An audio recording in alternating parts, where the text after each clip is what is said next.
It's all you need to know to be in the know. Right, John? Hey, you got that right, Doug. Good job. New year, new slogan. That's right. Hello, Santa Clarita, and welcome to AM 1220 KHTS, your hometown station. You were listening to the Gazette Radio Hour with Doug and John, the Gazette Radio Digest version.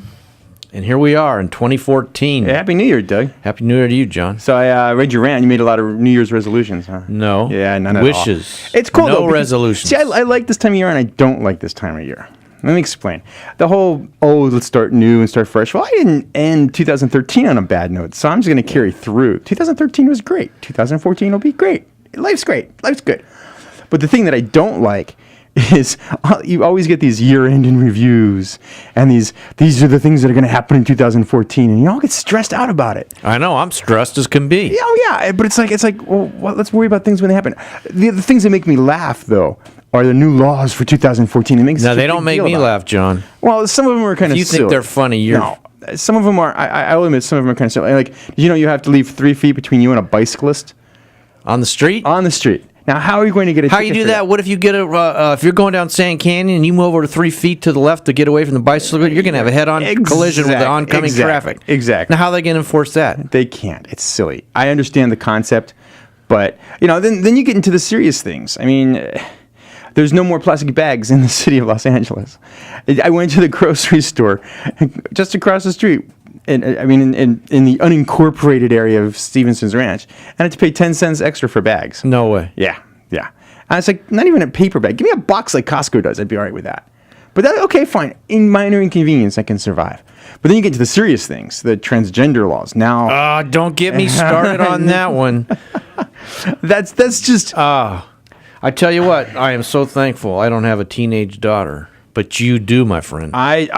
Who goes to a public school here in this city. I think it's a while it may be a well-conceived idea and a well-conceived notion, it's a horrifically written law. Did your daughter happen to mention, have they talked about this at school, that boys could be in the restroom with them? Yeah, no, they make their decision early on, which is really kind of weird. It pigeonholes these poor kids right away, which is one thing you didn't want to do in the first place.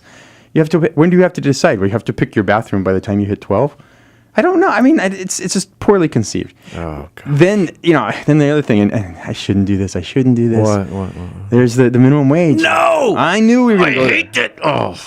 But, John, there is nothing worse that the government could do to this economy than initiate minimum wage. But see, it is a crime against mankind. Wait, no. Yes, it is. Oh, Doug, then government has no right to tell us businesses what we have to pay. They have zero right to do that. So you're telling me that you're against all minimum wage laws? Yes. If you don't like the job, what it's going to pay you, don't take the job and get a job somewhere else. Great. They're not going to take the job, and then they're going to be on unemployment, which is what we're going to pay for anyway, Doug. Isn't there a circular logic there? No. Oh, come on. No. If you're going to pay me $2.50 for a job that I can do, okay, but it's not enough to sustain a family. Then get your rear end in gear and get some training or whatever you need to do and get a better job.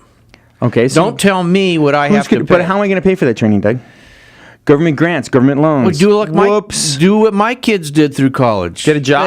They had for $2.50 They an worked hour. hard. No, they found a job at Starbucks and they made $10. Which is Starbucks pays minimum wage. Okay, they still did it. But see, they pay minimum wage. See, the thing that gets me is, and I think this is part of the problem, is in California, they're like 46 in the nation. Yeah, John, our unemployment rate here is 8-point-something%. It's ridiculous. Go figure. And is this going to help it? No, that's the problem. The federal minimum wage is $7.25. We're going to $9 this year. Wait a minute. And next year we're going to $10. You got to be kidding me. Wait a minute, Doug. The federal wage, if it was adjusted for inflation, would be like $10.75. Whatever. So you don't pay it. You pay what you can bear. When I know what I can pay as an employer, I know what I can pay. I can afford to. Now, if they're going to tell me what I have to pay, I'm not going to hire new people. I might even have to lay somebody off. Yeah. See, I knew I shouldn't have brought this up because I knew it was going to aggravate you. Hey, I know you like this one.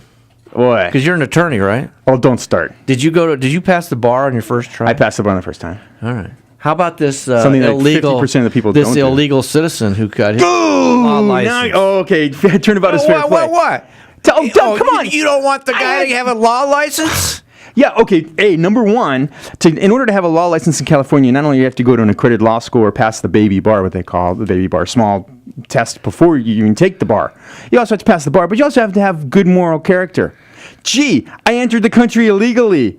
How is that not that's not moral turpitude. That's good legal. Did you have to prove some sort of moral turpitude before you passed your bar? They did a background check on me. They ran my fingerprints. They made sure I wasn't arrested for anything. If I was arrested, it takes even longer to have the background check. What if you would have had a crime or a DUI before? I wouldn't have been able to get my license. Oh. So here's this guy who's in the country illegally? Here's an undocumented immigrant, which is what we have to call them now, because they can't be called illegal immigrants. Can't call them illegal aliens. The court said, this is what they said, an undocumented immigrant without lawful authorization to enter the United States, that fact does not involve moral turpitude.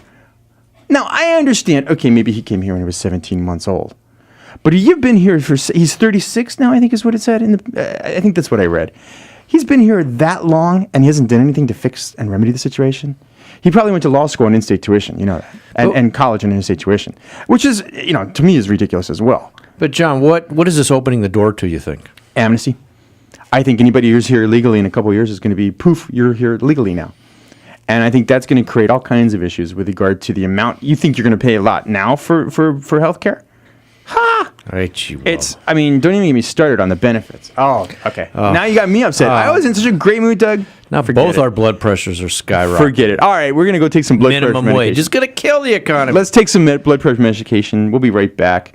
You're listening to the Gazette Radio Hour. Happy New Year on Santa Clara's hometown station, AM 1220. Sound like Eeyore. KHTS.